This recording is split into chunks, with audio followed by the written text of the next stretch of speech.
বছর পর্যন্ত ঠিক মতো ঈদ করতে পারে না, তারা নতুন জামা কাপড় পরতে পারে না, ছেলে মেয়েদের জন্য ভালো জামা কাপড় কিনতে পারে না, স্ত্রী সন্তানের জন্য ভালো জামা কাপড় কিনতে পারে না, বৃদ্ধ বাবা মার জন্য ভালো জামা কাপড় কিনতে পারে না, কিংবা তার আত্মীয় স্বজনকে কোনো একটা উপহার দিতে পারে না, এমনকি নিজে যে একটা ভালো জামা কাপড় কিনবে সেটাও পর্যন্ত করতে পারে না।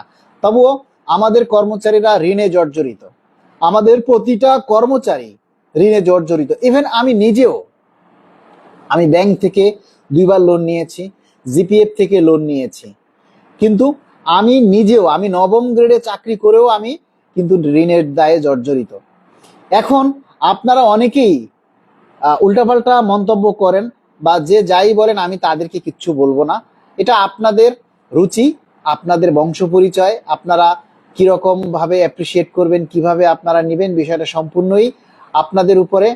আপনারা আপনাদের মতামত আপনারা জানাবেন, জানাতেই পারেন, কারণ এটা সোশ্যাল মিডিয়ায়। এখানে আপনি গালি দিলেও কেউ নিষেধ করবে না, আপনি কারো প্রশংসা করলেও কেউ নিষেধ করবে না। বিষয়টা হলো আপনার রুচির পরিচয় পাওয়া যাবে যে আপনি কি করছেন। তবে যারা আমাদের দিকে চোখে আঙ্গুল দিয়ে দেখাচ্ছেন বা আমাদের দিকে আঙ্গুল উস্কাচ্ছেন, তাদেরকে বলবো, আমাদের দিকে আঙ্গুল জাগানোর আগে নিজের দিকে আঙ্গুলটা ঘুরান, যে আপনি কি করছেন এই জাতির জন্য।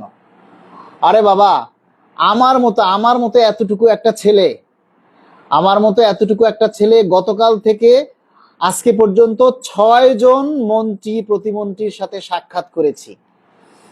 আর বাংলাদেশে আর কোন নেতা আছে আমাকে একটু বলেন, যে আর কোন সংগঠনটা আছে যে এভাবে মন্ত্রী প্রতিমন্ত্রীর সাথে সাক্ষাৎ করে পে স্কেলের দাবির সংক্রান্ত বিষয়গুলি তাদের সামনে তুলে ধরেছে। এবং আপনারা এটাও জানেন যে গতকালকে আমরা মাননীয় প্রধানমন্ত্রীর কার্যালয়ে একটা স্মারকলিপি দিয়েছি, এবং আপনারা এটাও জানেন যে ইতিপূর্বে আরেকটা স্মারকলিপি সোশ্যাল মিডিয়াতে ঘুরপাক খাচ্ছে। বিভিন্ন জেলায়, বিভিন্ন উপজেলায় একটা স্মারকলিপি প্রচার করা হচ্ছে। সেই স্মারকলিপির শেষের 3টা লাইন আপনারা পড়ে দেখবেন। সেখানে লেখা আছে, 15ই ডিসেম্বর 2025-এর মধ্যে পে স্কেলের গেজেট চাই। 15ই ডিসেম্বর 2025 কি আছে বলেন? আজকে একজন সচিব স্যারের সাথেও আমরা এই বিষয়টা তুলে ধরেছি, তিনি খুব ধিক্কার জানাইছেন এবং তিনি অবগত হয়েছেন। তিনি নিজেই আমাদের কাছে বলেছেন যে এইটা কারা করছে, এই যে এইভাবে লিখছে 15ই ডিসেম্বর 2025-এর মধ্যে গেজেট চায়, এই মূর্খ কারা।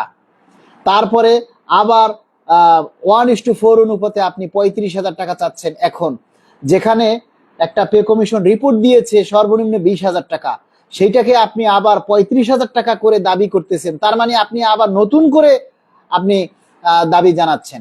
নতুন করে দাবি জানাতে গিয়ে যদি 14 লক্ষ মানুষের যে আপনি ক্ষতি করছেন, 22 লক্ষ মানুষের যে আপনি ক্ষতি করছেন, সেটা আপনি বুঝতেও পারতেছেন না। কারণ কোনোভাবে যদি সরকার এটা যদি আমলে নেয় যে আপনারা সর্বনিম্ন আবার 35,000 টাকা চাচ্ছেন, কোনোভাবে যদি এটা সরকার আমলে নিয়ে বলে, ঠিক আছে তাহলে আমরা এখন আবার নতুন করে পে কমিশন গঠন করব, তারা আবার যাচাই বাছাই করে দেখবে যে 35 করা যায় না 40 করা যায় না 30 করা যায়, সেটা আবার যাচাই বাছাই করে দেখবে। তখন কি করবেন? তাহলে এই যে আপনারা এই কাজগুলি করেন, এটা কেন করেন? আপনারা একটা স্মারকলিপি সোশ্যাল মিডিয়াতে একটা জিনিস প্রচারের আগে 1000বার চিন্তা করবেন যে আমি কি প্রচার করছি, কি দিচ্ছি, সেটা কতটুকু যুক্তিযুক্ত।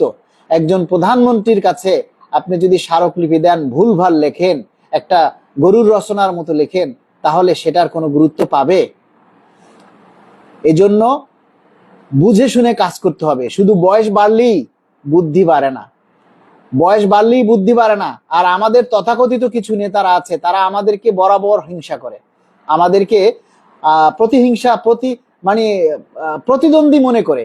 অথচ প্রতিটা মানুষের দাবি কিন্তু একটাই, আজকে প্রতিটা মানুষের দাবি একটাই, কি? আমরা পে স্কেল চাই। তাহলে সেই চাওয়াটা কি আপনি একাই চাইবেন? আর কেউ কি চাইতে পারবে না?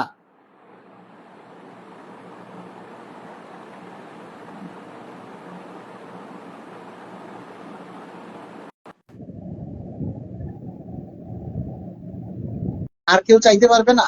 প্রতিটা সংগঠনের দায়িত্ব, প্রতিটা সংগঠনের অধিকার আছে আপনার এই পে স্কেল নিজের অধিকার নিয়ে কথা বলার। প্রত্যেকটা সংগঠন থেকেও যদি মাননীয় প্রধানমন্ত্রীকে স্মারকলিপি দেয়, প্রতিটা সংগঠন থেকে যদি মন্ত্রী প্রতিমন্ত্রীর সাথে দেখা সাক্ষাৎ করে তারা দাবির কথা জানান, তাতে ক্ষতি কি?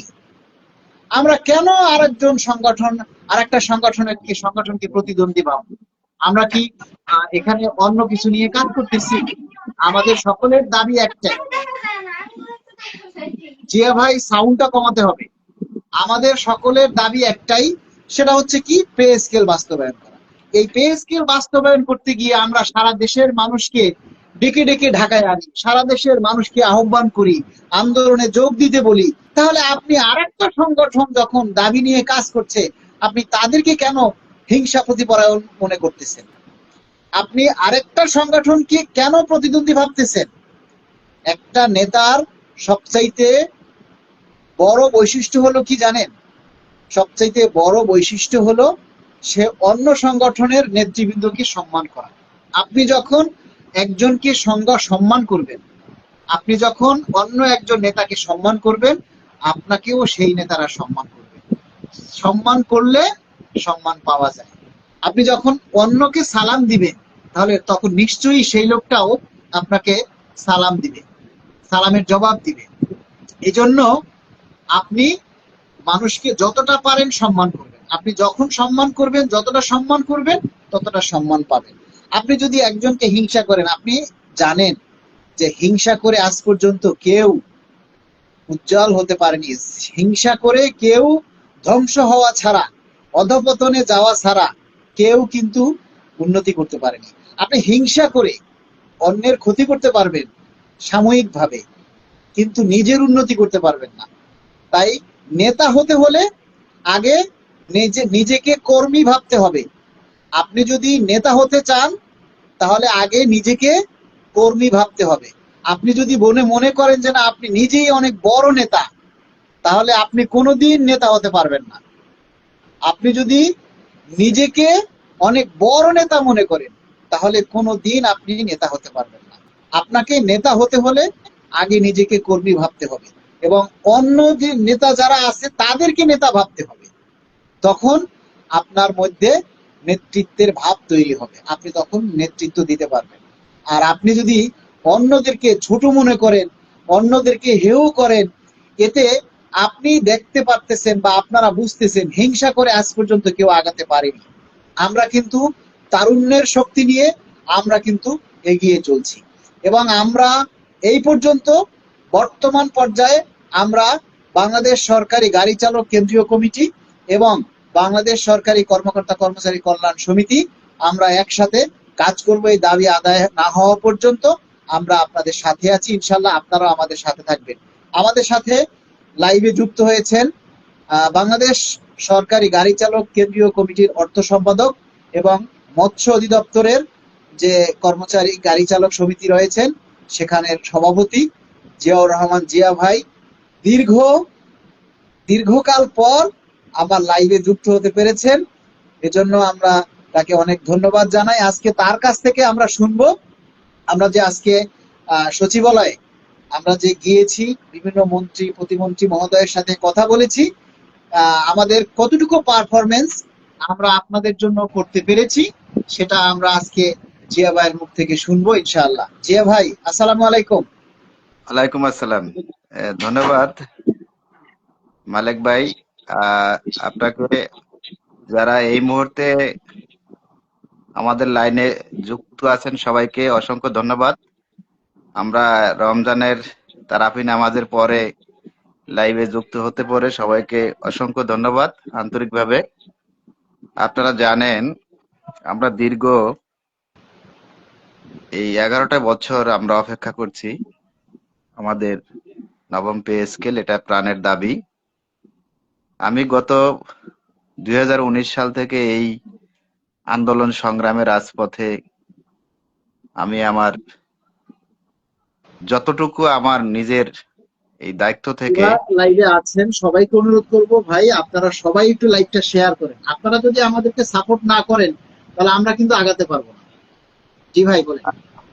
আপনারা জানেন যে এই দীর্ঘ সময়টা আমরা এই রাজপথে পে স্কেলের জন্য আমরা আন্দোলন সংগ্রামে আছি। তারই ধারাবাহিকতায় আমরা বিভিন্ন প্রোগ্রাম করে আসছি।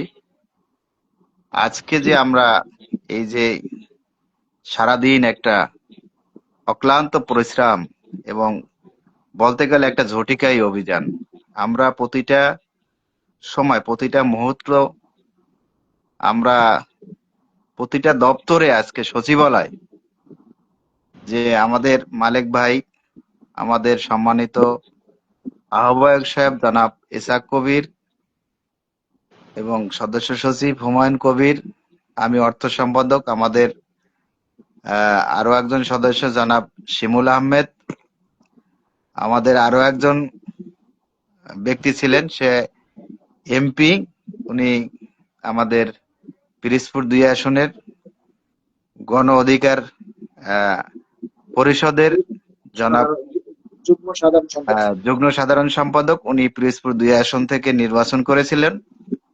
সে আমার সম্পর্কে ভাতিজা, উনাকে সঙ্গে করে নিয়ে উনি তো পরিচিত মুখ, তাই ওনাকে নিয়েই আমরা প্রতিটা মন্ত্রীর সাথে সাক্ষাৎ, মালেক ভাই সহ আমাদের। আপনারা জানেন যে আমাদের এই মালেক ভাই দীর্ঘ আন্দোলন সংগ্রামে কাজ করে যাচ্ছে এবং সে যেভাবে তার পরিশ্রম নিষ্ঠার সাথে করে যাচ্ছে, আমরা যেন সুস্থ থাকি, ভালো থাকি, আপনারাই সেইটাই আমাদের জন্য দোয়া করবেন। কারণ আমরা যখন এই যে কাজগুলো নিয়ে আগাইতেছি, প্রতিটা মন্ত্রীর সাথে সাক্ষাৎ করেছি, তারা আশ্বাসিত করেছেন এবং আমাদের 12 তারিখে যে মহান জাতীয় সংসদে যে নতুন সরকারের অধিবেশন শুরু হবে, আমরা সেই লক্ষ্যে আজকে প্রতিটা মন্ত্রণালয় প্রতিমন্ত্রীকে আমরা ফুল দিয়ে আমাদের প্রাণের দাবিটা আমরা উত্থাপন করেছি। আপনারা জানেন দীর্ঘ সময় আমরা এই কাজগুলো করে আসছি।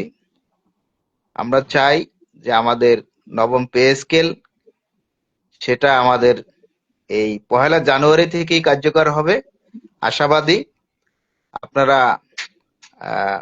হতাশ হওয়ার কিছু নাই, ইনশাআল্লাহ আমরা আশ্বাসিত পেয়েছি।